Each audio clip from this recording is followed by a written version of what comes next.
Yonta pravishya mama vachamimam prasuptan sanjeevayata kila shakti dhara swadhamna anyam shahasta charana shravanat vagadi prananamo bhagavate purushaya tubhyam katanchana smrite yasmin duskaram sukaram bhavet vismrite viparitam syat Sri Chaitanya namamitam. Hare Krishna. Welcome to our weekly class on the Srimad Bhagavatam. Today we will be starting with the 6th chapter of the first canto. What happened? They are feeling cold. Can you switch off?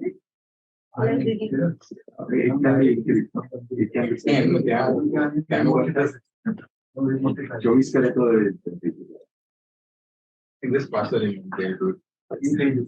It's warmed up now. It will warm up now. It's 25.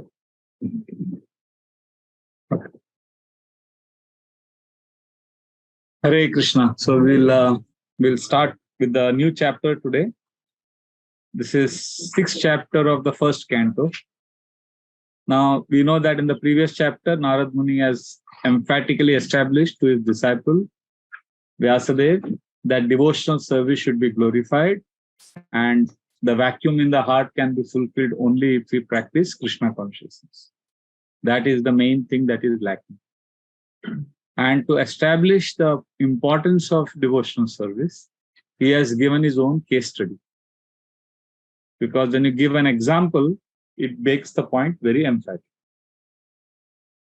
So in that example, he spoke about how he got a lot of confidential knowledge from the sages, how he learned about devotional service, and how he started getting symptoms of love for Krishna and all of that. So when somebody hears this, somebody may think that, wow, Krishna consciousness is so nice, so smooth, everything is wonderful. But the 6th chapter is going to reveal a twist to the story. Because these pure devotees gave all these things to Narada, but after the pure devotees, Bhaktivedantis, after they left, what happened? When they left, then there was a twist in the story. So it is one thing, it is one thing to practice Krishna consciousness, and it's another thing to imagine that now my life will be very happy, smooth. It's not like that. Practice of Krishna consciousness does not guarantee no misery in life. What it guarantees is your responsibility. How do you respond to the challenges that come in your life? That Krishna consciousness offers.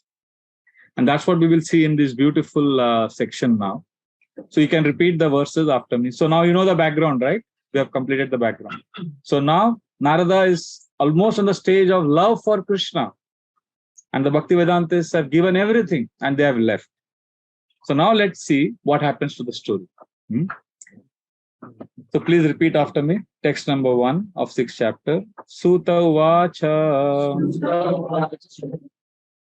Evam Nishamya Bhagavan Devarshir Janma Karmacha Guya Papruchatam Brahman Vyasah Satyavati Sutta. Today, who will read the translation of all the verses that we chant? Today, last time who read? So today, Mataji's turn. One of the Matajis would like to read. All the verses we chant or the purports we read, you have access to the verse and the translation? Okay, no problem. Anybody has access? Okay, yeah. You can read the translation now. Yeah. Translation. Sutta said, O Brahmanas, thus hearing all about Sri Narada's birth and activities, Vyasadeva, the incarnation of God and son of Satyavati, inquired as follows. So now we are,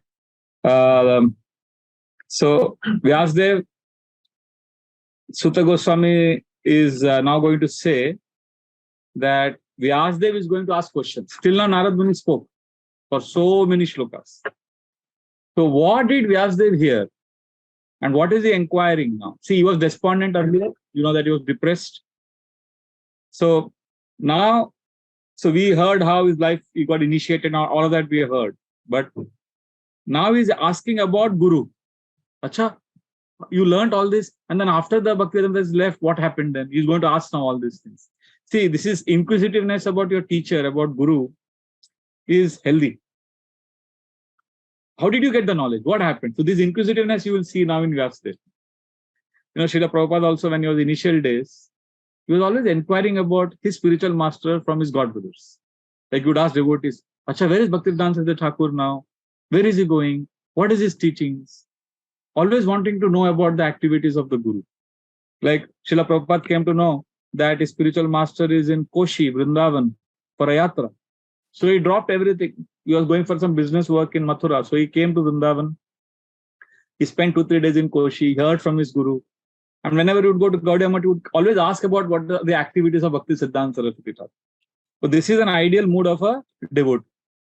So because why? You know, because this is inspiring to a student or to a disciple that, oh, this is how my Guru is doing. These are the activities he's doing. So let's see what questions he asks. So Vyasa Uva, second verse. Vyasa Uvacha Evam Nishamya Bhagavan. Sorry, this is what we chanted the previous verse, right? Yeah. Text 2. Vyasa Uvacha Bhikshubir Vipravishte Vijnanadeshtribhistava Vartamano Vayas Adye Tatah Kim Akarod Bhavan. Okay. So now this is interesting. He is asking what.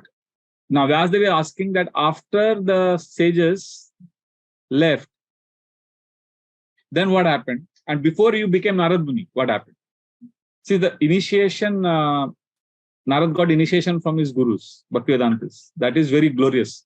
We're always talking about initiation. But we don't understand that initiation is actually the beginning. Initiate. What we do after initiation is more important. Sometimes we get excited by that event of initiation.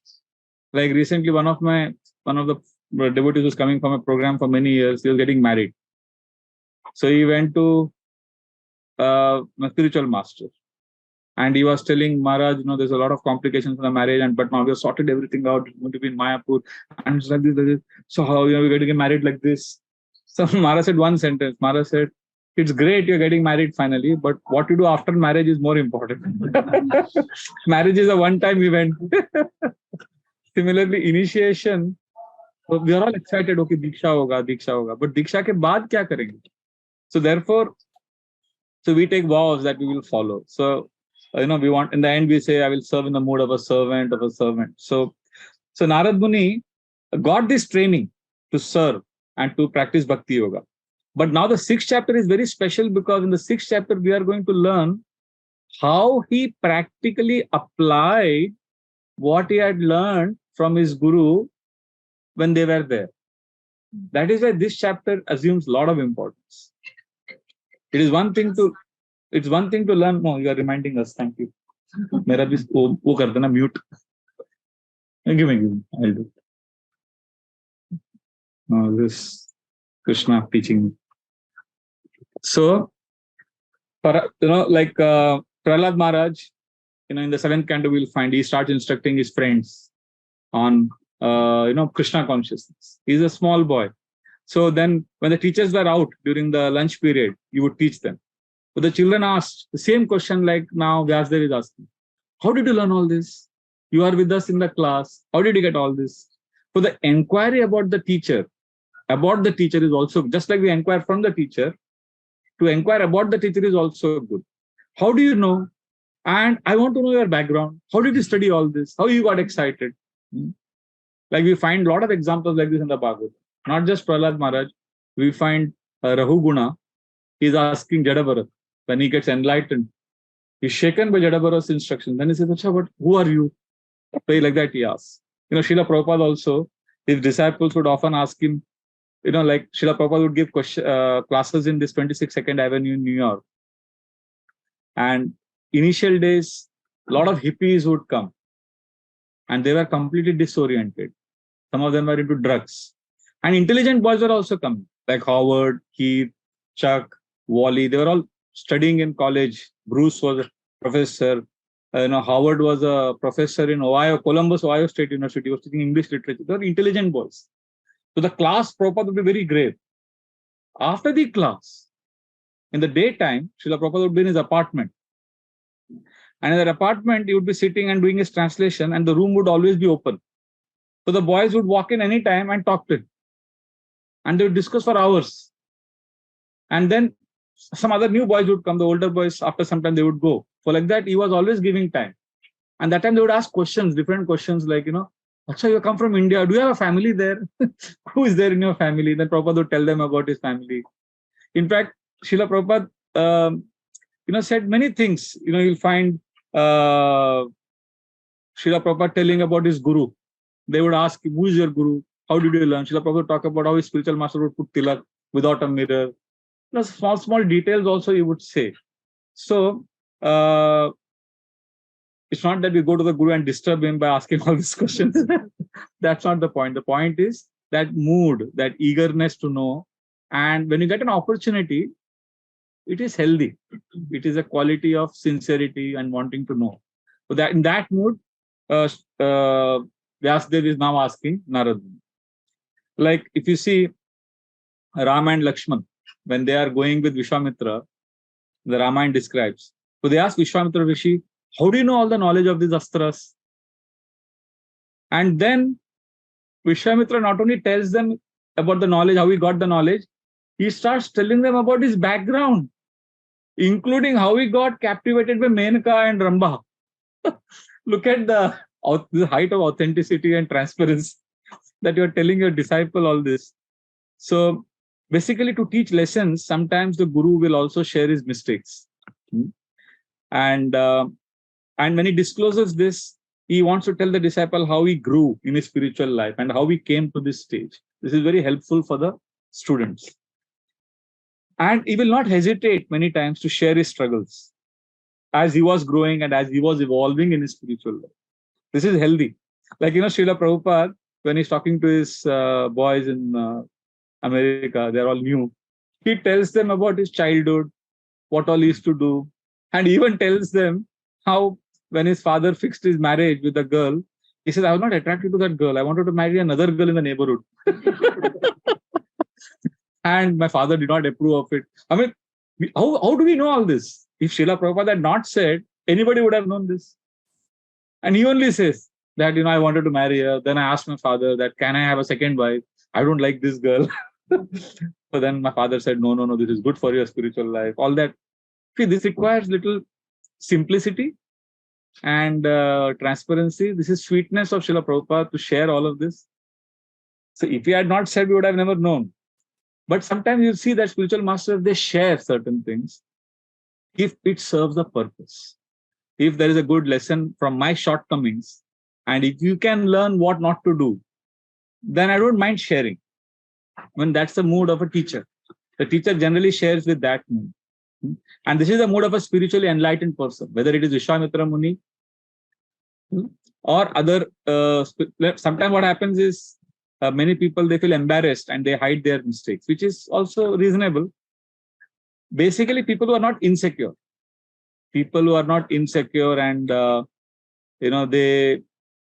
they don't mind sharing.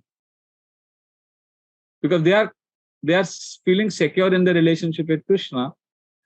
But they don't mind being vulnerable and being transparent. There is nothing to hide because they love Krishna and they are feeling safe in their relationship. You understand what I'm saying? But many times we are insecure and we are afraid. So it's not that, okay, I will be honest. So I'm going to now announce all my mistakes. That is other extreme. That is not what we are talking about. You don't have to go and tell everyone what you are. See, the point is, okay, even if you can't tell others, at least tell yourself. Apne aap se to mat chipao. That's the point. So Vyasdev is writing Bhagavatam, right? In the 4th chapter, we read how he is despondent.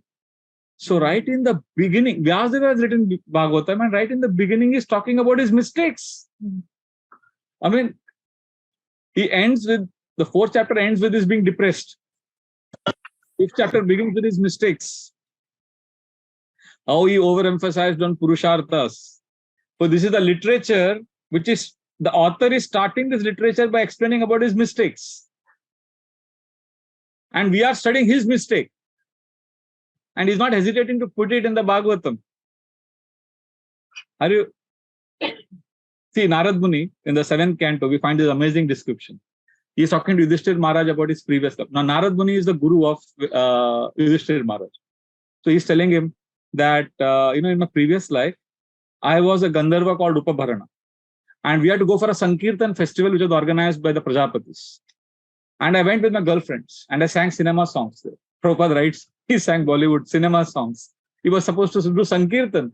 So Narad Muni is talking about his mistake to Yudhishthir Maharaj, that I sang cinema songs, I sang mundane songs. And then these Prajapatis, they got angry that you are spoiling this mood of Sankirtan. So they cursed him that you become a son of a maidservant. And that's how in the next life he became a son of a maidservant. So Narad Muni has told about his past life. You could say, oh, Narad Muni ji, you are son of Brahma. You did something like this. Oh, this is shame. You could say like that if you want. But for him, it is not a problem. Because he is very safe in a relationship with Krishna. So like that, it's very, very interesting. So why does a disciple ask about the spiritual master, about his journey? The reason for that, is revealed in the purport. Do you have access to the purport now, all of you? So Vyasadeva himself was the disciple of Naradji. You can read that from that line onwards. And Vyasadeva himself was a disciple of Naradji, and therefore it was natural to be anxious to hear what Narada did after initiation from the spiritual master. He wanted to follow in Narada's footsteps in order to attain the same perfect stage of life. This desire to inquire from the spiritual master is an essential factor to the progressive path.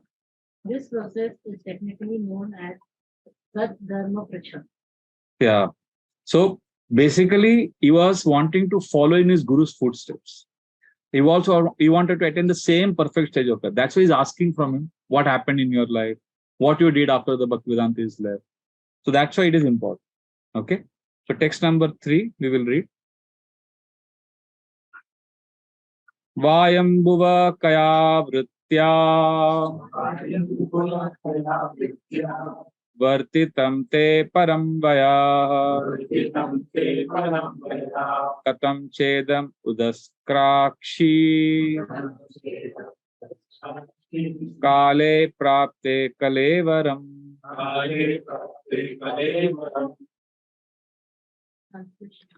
O son of Brahma, how did you pass your life after initiation? And how did you attain this body, having quit your old one in due course?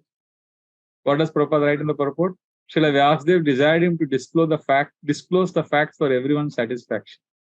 Vyasadeva is not inquiring about his perfected stage. He is asking about how he reached perfection. There is a difference. He is not asking, Abhi aap kya karte ho? Abhi to sabko pata hai aap kya kar rahe ho. But how did you reach? He's not asking what he's doing now, but what he did when he was endeavoring for perfection. Because we are also facing those challenges, right, during practice. So it is important for us to learn about that. So in the practicing stage, there are failures. We slip, we make mistakes, we learn. So when great souls, when they practice, when they are practicing, now they are great soul, but many of them, they have had their ups and downs, right?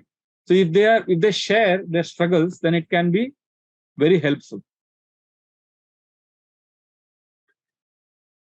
See, if they share their struggles, that is their magnanimity. They are being generous. We should not, it's just that they are being compassionate in their sharing. See, they are not fearful of loss of fame. Like if you go to any military institute, any good military academy, Like if you go to an Indian Military Academy, the senior veteran war heroes of 71, 65, they'll come, they'll explain. Only if they have a 1 hour lecture, 10 minutes they will speak about their glorious exploits in the war. The rest 15 minutes they'll speak about the mistakes they did or how they can, the next generation can learn. So that you don't make the mistakes we did. You make new mistakes by which your younger generation can learn. Why we should make the same mistakes, right? So therefore it helps to share. And I've seen many times, when advanced devotees give class, we should hear attentively. Because when they speak, they may not speak details. And there are many times, they cannot give names, they cannot give examples. Because they have many case studies. They hear, they experience. They speak principles. So we should be smart enough to understand that when they're saying this statement, there is a lot of story behind it. There's a lot of experience behind it. That's what we should value. Sometimes we think, oh, these great souls, they are classes. It's not practical. No, that it is more than practical. We just have to be having that attitude and that faith. So therefore, when they share something, it is not fear of loss of fame. It's not that, oh, what will people think of me? Like Parikshit Maharaj, he made a mistake, apparently. It is recorded in the first canto that he took that dead. Now, he is a person who tolerated hunger and thirst when he was in the womb of his mother. And now he was so overcome by hunger and thirst that he took a dead snake and put it on Shamik Rishi's neck. Now, this is in one sense a mistake, but it is not hidden. It's told everyone. Chitraketu Maharaj, in the Bhagavatam we find, 6th canto, of all people, he gives a feedback to whom? Of all people, he gives a feedback to Lord Shiva. And in that episode, he gets cursed from whom? Mother Parvati curses him. I mean, this is like, he comes down from that position, he becomes a demon. It's not hidden. So, it's very, very important to know this. Vyasdev, Narad Muni tells Vyasdev that whatever kind of feedback Vyasdev gets from Narad Muni, we discussed in the previous chapter. He says, Jugupsitam. Jugupsitam means whatever you have written so far is condemnable. I mean, this is the kind of feedback he's getting. Yayati, Yayati did a mistake. In the 9th canto, you will find. He helped Devyani, who had fallen in the well. Sharmishta had thrown her. And she had no clothes. So Yayati helped her out and he did service to her. But after serving her, he got entangled with her. And then Sharmishta, her father apologized to Shukracharya. And then he sent Sharmishta as a maid servant to Devyani. But Sharmishta wanted to take revenge. So she lured the king and had a relationship with him secretly. And Yayati fell down in that sense. And then all that happened. Yayati is a great king. But he went through that mistake. And it's recorded in the Bhagavatam. The mistakes of the great souls during their practice stage is also discussed in Srimad Bhagavatam. Brahma ran behind Vak. Shiva chased Mohini Murti. This is there in Bhagavatam. I mean, it's like, and this incident with Shiva happened in front of his own disciples. They are watching him run behind Mohini Murti. I mean, this is not hidden.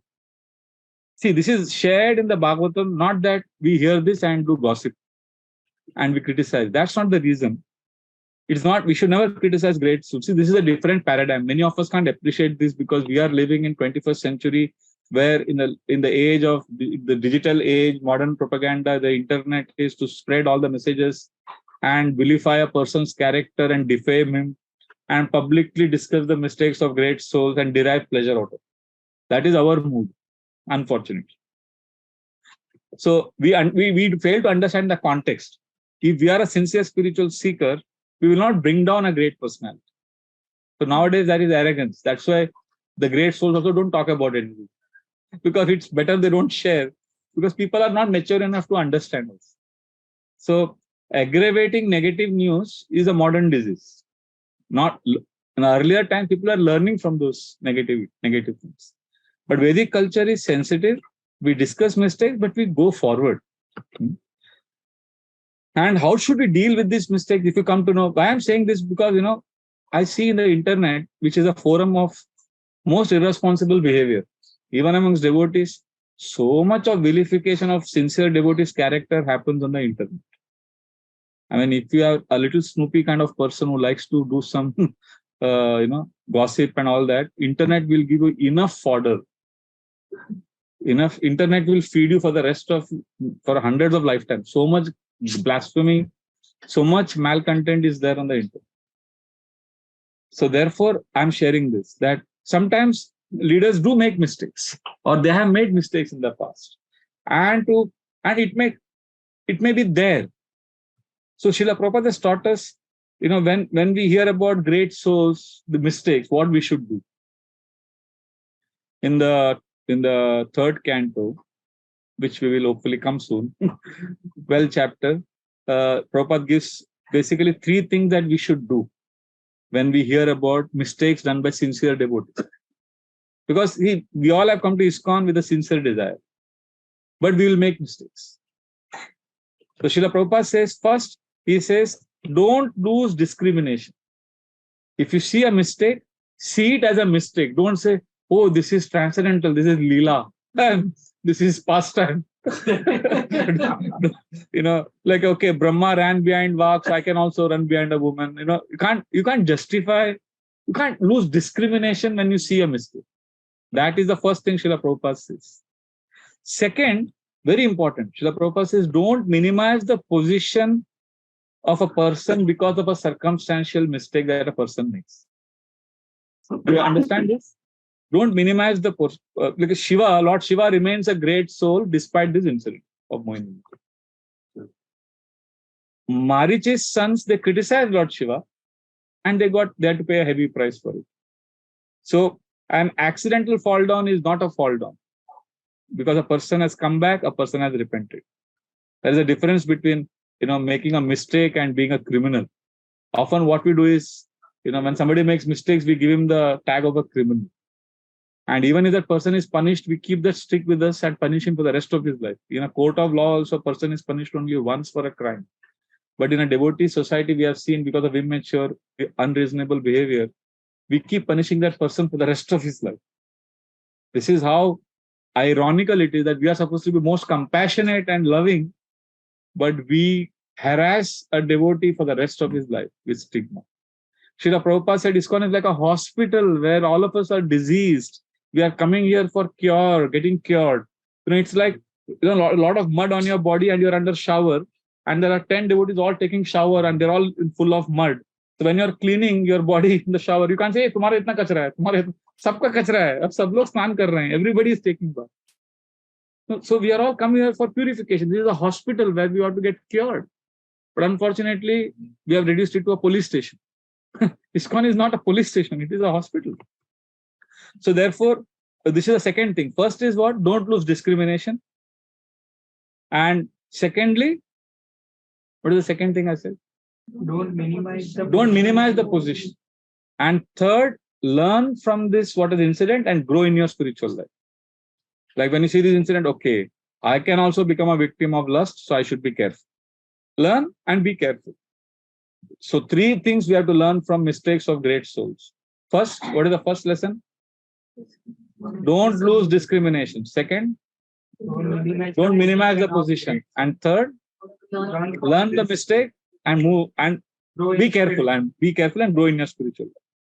But here, no, in this story which we are reading, Narad Muni's story, we are reading a success story. So this is a happy news, because later on we'll get the failures also. So now this is a story which will give us hope. And we have to remember the context. Here we are discussing how Bhakti Yoga is perfect. Remember the 5th chapter we discussed. So for that, the success story is going to be shared now. And now let's see what more questions Vyasdev is going to ask Narad Muni in the 4th verse. So you can please repeat after me. Prakalpa Vishayam Etam Smritim Te Muni Sattama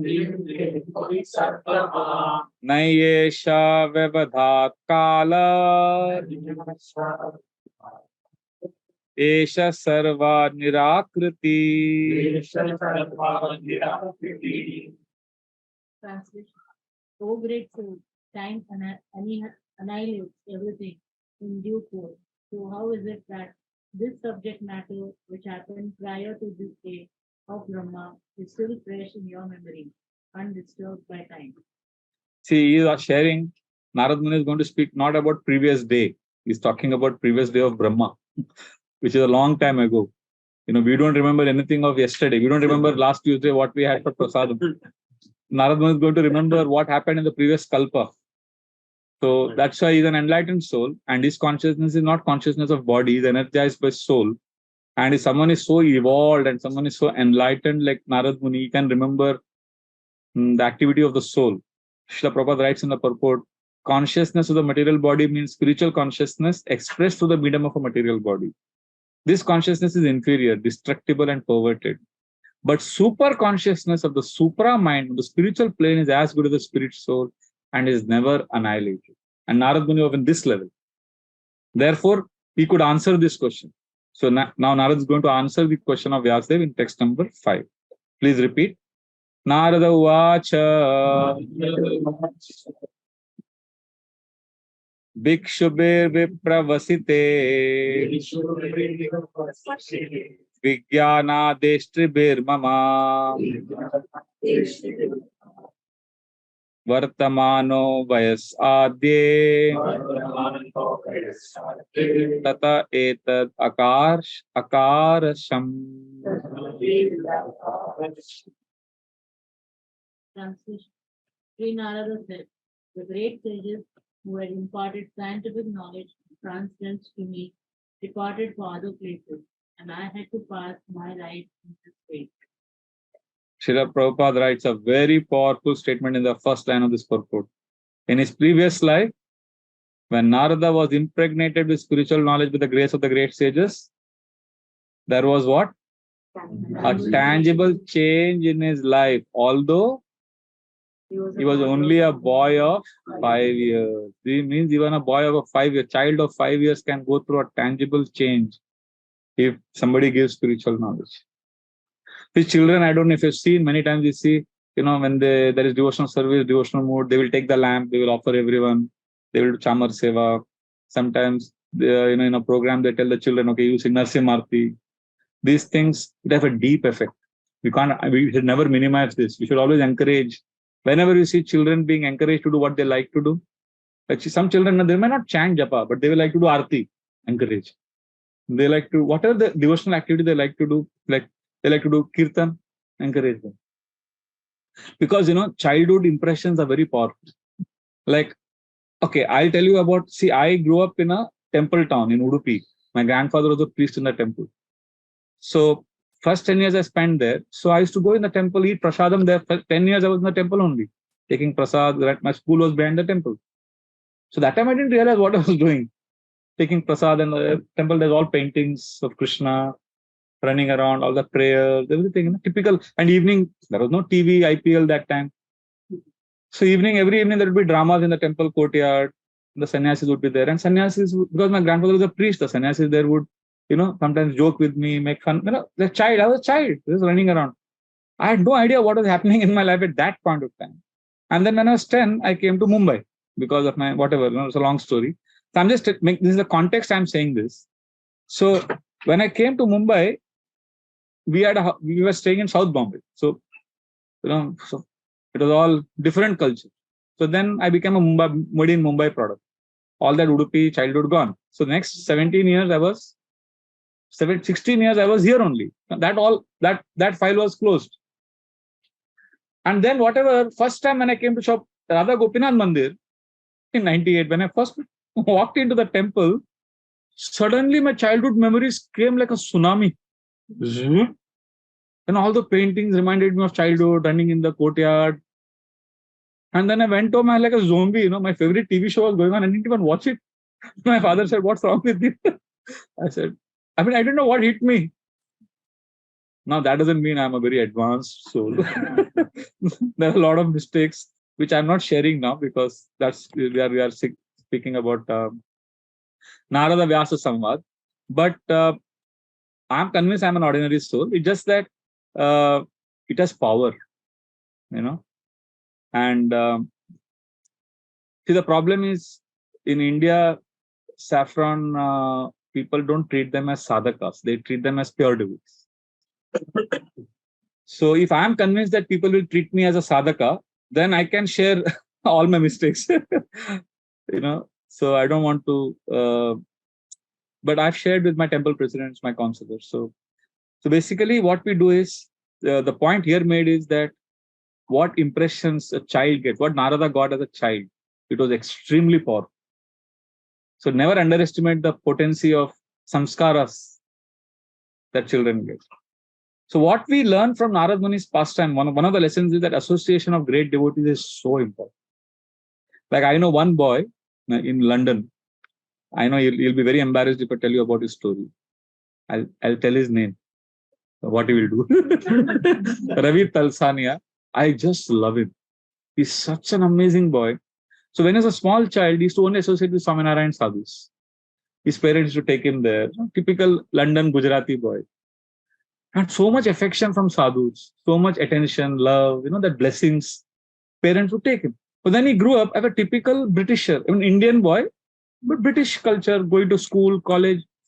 And then when he became a teenager, when he read Krishna conscious philosophy, he was so attracted and he joined. And because he's an intelligent boy and internet savvy, he came to know all the scandals, all the problems, everything about ISKCON, but it has not affected him at all.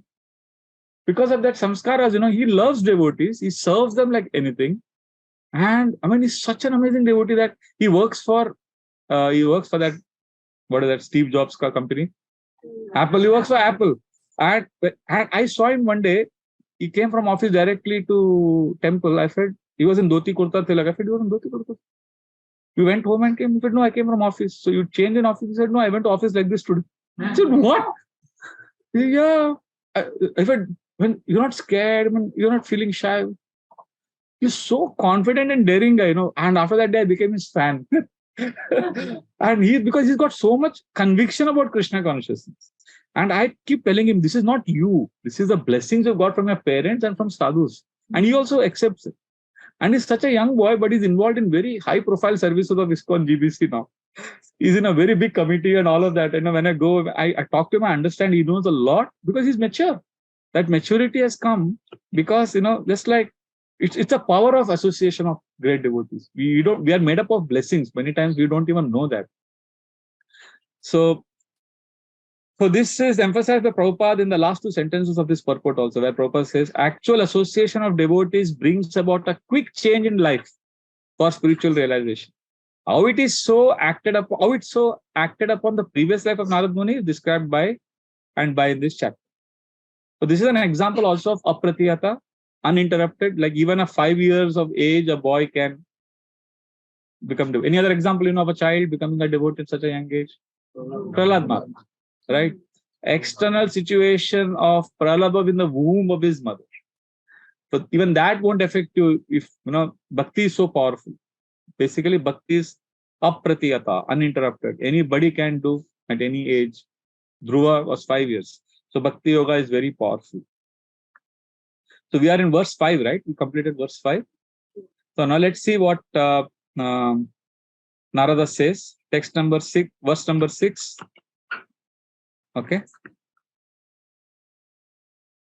Narada is speaking. Ekatmaja me janani Yoshin Mudha Chakinkari Mayatmaje Nanya Gato Chakre Sneyanubandanam. Translation. I was the only son of my mother, who was not only a simple woman, but a maid servant as well. Since I was her only offspring, she had no other alternative for protection. She bound me with a tie of affection. So now please understand, now the story is getting emotional. Now basically mother was not a queen. She was a maid servant. Okay. She had no alternative other than this boy for her protection, for her affection. And for him, his mother was the only shelter. No other gati. Ananya gato, it said. So great affection. So for mother also, the only object of affection was this boy. And for him also. So basically, they had no other family member, no other society, no other community. Only she had her son and he had her. So whatever she did was for her son's pleasure and he is completely attached to his mom. Imagine a movie, imagine a director picturizing this, and now there is the twist in the story. What happens? We'll see. Text number 7. Shashvatantra na kalpasid yogakshemam mamechati ishasya hi vashe loko yoshadaru mayata.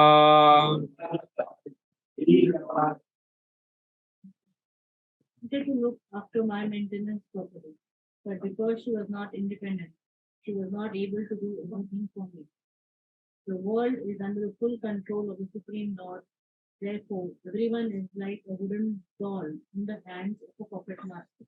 See, she is saying she wanted to look after me properly, but she was not independent. Means basically she was not independent, means she was a maid servant, in the sense she was washing pots, clothes. Of course, those things are not mentioned here. And he was a small boy playing around. So she didn't have the bandwidth to protect him. See, the Narad is giving an example of a wooden doll. The wooden doll is pulled by the strings. So seen that photograph, that painting? That wooden doll is pulled by the lady with 3 ladies are pulling it. He's saying we're all pulled by that. So my mother, she wanted to be independent, but she was a servant. And because everything was controlled by the Supreme Lord. So in that situation, our only outlet for emotions was our son. It's a very heart-touching emotional scene. Text number 8. Aham cha tad brahma kule. Sorry. Ushi vamstadupekshaya digdeshakala vyutpanno balakah panchahayana. Translation. When I was a mere child of 5 years, I lived in a Brahmana school. I was dependent on my mother's affection and had no experience of different lands. He had no experience of different lands, and he was dependent on his mother. She was dependent on him. See, this is a very philosophical point here. Many times we think, we are giving shelter to someone, and that person or the child is dependent on me. But we have to understand, we have to do some introspection, whether that person is dependent on me or I am dependent on his dependence on me. This is how material attachment is. Now we are going to get deep into this philosophy. This pastime is going to reveal the power of attachment. So some people have a need, we want to depend on someone. That is there. And others have a need that someone should depend on me. That's why sometimes we see, parents also, when they see that children have grown wings, they want to fly, they can't let go. So sometimes, as a preacher, if I'm in anxiety that, he's not taking guidance from me, that is another attachment only. This is also a fallacy of dependence. I have to help. He's my consolee. That's attachment, and that is false ego. So this happens, like if a child doesn't go to the mother for food, milk. I've seen so many grahasthas at a certain age, all they realize they have reached vanaprastha when their children now start going to college or still the parents are not there to take care of the basic things. The child is not dependent. The parents feel bad that the child doesn't come to me for shelter now. The material emotions are so entangling, actually. So a counselee, the person I am preaching to is dependent on me, but I could be dependent on his dependence on me. This is the way we all seek emotional support in life. And this is how we all get attached. Whether you are a sannyasi or whether you are a simple housewife, we are all trapped by this material emotion. And Narad Muni is saying, I didn't have experience of different lands. His mother was a simple, she couldn't take him to, Disneyland. He didn't get the experience of a child that a child get, children in parenting, we say that if you really want to, the best thing you can give your children as a parent is 3 things: unconditional love, access to good knowledge by which, they can grow in life, and third, happy experiences. Happy experiences are very important, Like I still remember I grew up in South. Whenever I go through that Churchgate area, I remember how my father would every Sunday from Cuff Parade. This is 1982, 83, 80. I'm talking till those days. Every Sunday, he would get me to that. There was an ice cream parlor behind the Brabant Stadium. And every Sunday, we would sit there and take ice cream. Even now, when I go, those happy experiences. So for children, that is very important. So Narada didn't have all that. He didn't have that exposure. He was only dependent on his mother, and his mother was so. But he got Krishna conscious, and that how it compensated for everything. That's what we're going to see now. And now comes a very important section in the pastime. Let's see what happens. Text number 9. Ekada nirgatam geha duhantim nishigam pati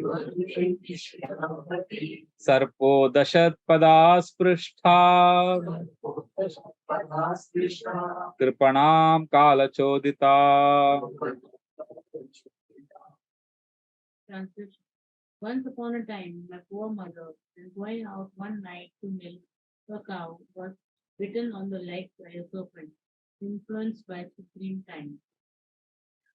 See, now we saw emotional scenes. Child is dependent on mother, mother is dependent on child. So the movie is going on, and suddenly, just before the interval of the movie, the snake comes and bites the mother.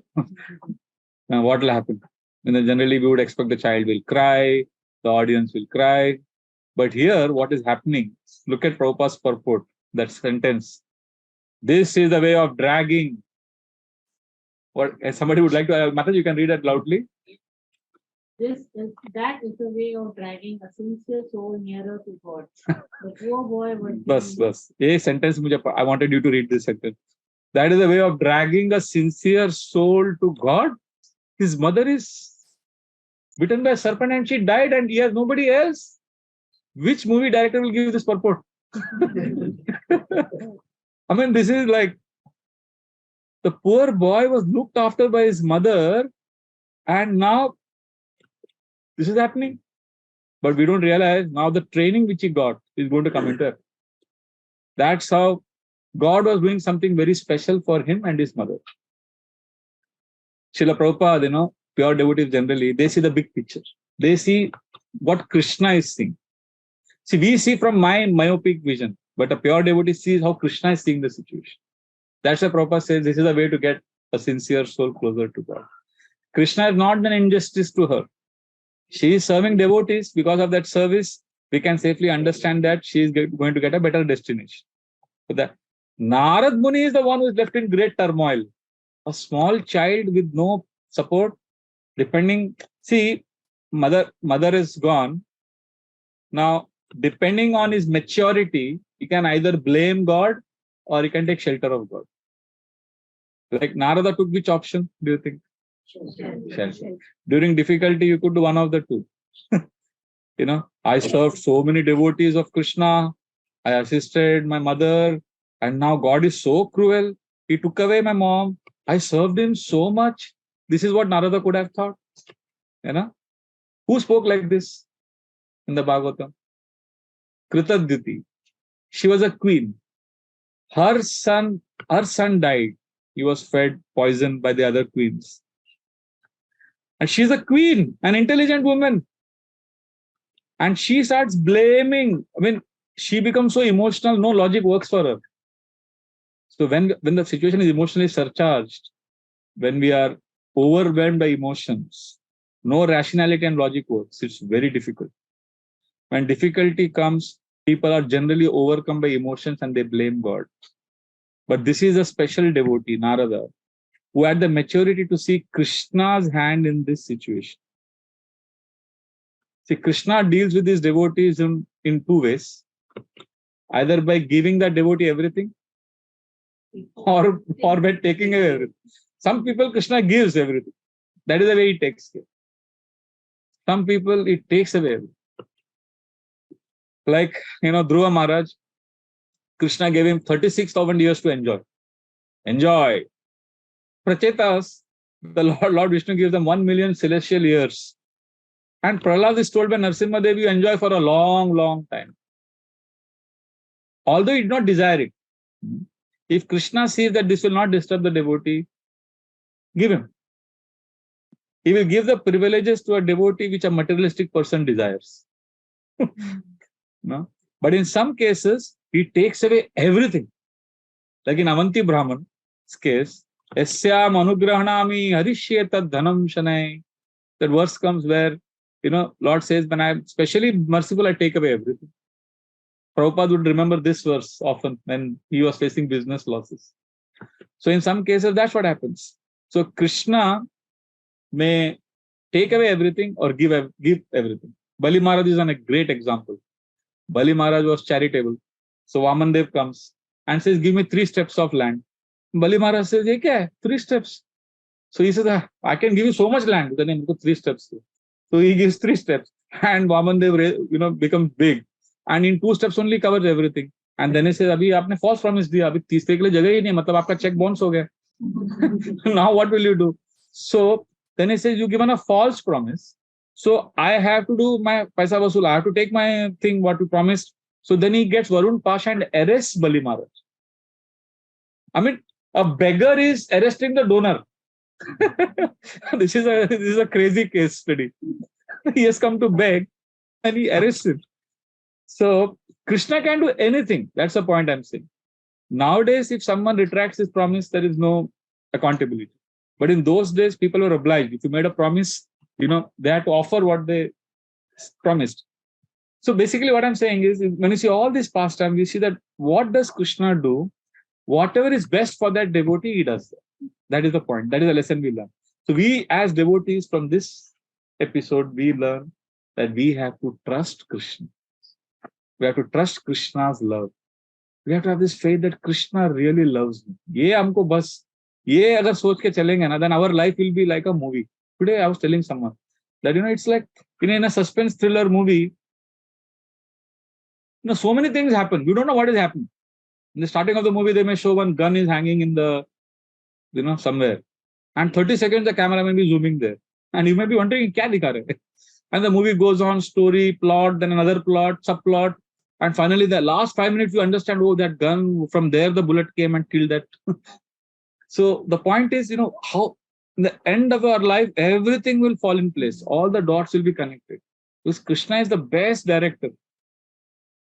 So we have to have that faith, what Krishna does. So what he is doing here in this episode is heartbreaking. What kind of God is this? A child is left orphaned. But if you see another way, Narada has no obligation. He can completely dedicate to Krishna consciousness. That's another way of seeing it. And mother also got better destination because she served devotees. See, during tragedy, Kritadyuti blamed Krishna, Narada surrendered to Krishna. This is a very important difference. Because both had similar kind of tragedy, but the perception was totally different. Situation is similar for many of us, but how we respond is totally different. See, ideally, she's a grown-up lady. She's a queen. She should be responding maturely. But you cannot buy maturity from the markets. You can't say, maturity comes from 2 things, from blessings and from the activities, from your practices that you do, which is in Narada's case, devotional service. So blessings and devotional service gives us maturity to deal with situations. So real maturity means to accept reversals as blessings of Krishna. And this, a small boy who is not expected to be mature took it so positively. Chitraketu and Parikshit Maharaj had that maturity. They both could see the reversal as a blessing of Krishna. Parikshit Maharaj, he saw the curse. We will read this. We will very soon come to the 18th and 19th chapter where Parikshit Maharaj is going to see this. This is a privilege. This curse as a privilege. I'm not able to recall the verse. Vyasakta chitta sananata bhuya nirveda mulo dvijashapa rupo yatra prasakto bayama shudatte. He says, this is not a curse, this is a blessing. I mean, for him to say that requires a lot of character. And Chitraketu, when he was cursed, what did he do? Do you know how he responded to that curse by Mother Parvati? Anybody knows how because you are tested. It's one thing to say, you should be humble and all that, but when you are provoked, that's when your real nature comes out. So when Chitraketu was cursed, it was actually a curse, but how did he respond? He offered obeisances to Mother Parvati. He said, Mother, you have misunderstood me, but I trust you. It is for my good. Only this has happened. I mean, the point is, Santushto ena kenava, devotee is satisfied in all situations. He is able to see Krishna's decision. Ultimately, a devotee knows that Krishna knows what is best for me. We need to cultivate the maturity to see Krishna's hand in all situations in our lives. And we are emotional beings, but we can't allow our emotions to carry us away and allow our discrimination to be totally lost. So it's not that we become impersonal and emotionless. We are emotional beings. But what it means is have emotions, but also cultivate maturity and don't shift the blame and see the mercy and blessings of Krishna. And therefore, Srila Prabhupada is writing this amazing statement that this is the way to get a sincere soul back to Godhead. This is verse number 9. We will discuss more on how Narada responded to this crisis. We have today only discussed up to the point where Narada was cursed after Narada lost his mother. But how he responds to this situation is very, very important. See, in every situation, there are two ways of responding. Either as a ultimately it depends on, like you're in an airplane and the pilot announces, ladies and gentlemen, the plane is going to crash. But good news, we have parachutes for everyone. Now, this is an announcement made by the pilot. How will people respond? Some people will get panicky, but some people, who are adventurous, who always wanted to, they will be excited. Same situation, two people. I have seen it. Once we were going to Mayapur in the train, and half the devotees were stuck in the traffic, and the train is about to leave, and the devotees in the traffic had all the tickets. And one devotee half of us were in the train, and we were panicking. He says, we don't know what to do. And this devotee is very happy. He said, I'm wishing they become a little more late, but I know they'll get the train. He was very cool. And then what happened, when they didn't come, the train started. This devotee pulled the chain, the train stopped. And then, all that thing happened. Then again, after some time, the train started. Again, he went to another compartment, pulled the chain. So like that, after some half an hour, all the devotees came and then everything was peaceful. And then he told me, Prabhu, from childhood, I had a desire to pull the chain. So I was looking at him. I was so much stressed and he was happy. Same situation. So what I'm trying to say is, in the same situation, each one of us can have different emotions. So Bhagavatam is teaching us how to train our emotions, how to constantly see events as Krishna's blessing, so that we can handle tragedies in life, because tragedies will come to everyone. So we'll continue with Narada's reaction and response to this crisis in our next class. Thank you very much. Hare Krishna. Grantara Srimad Bhagavatam ki jai.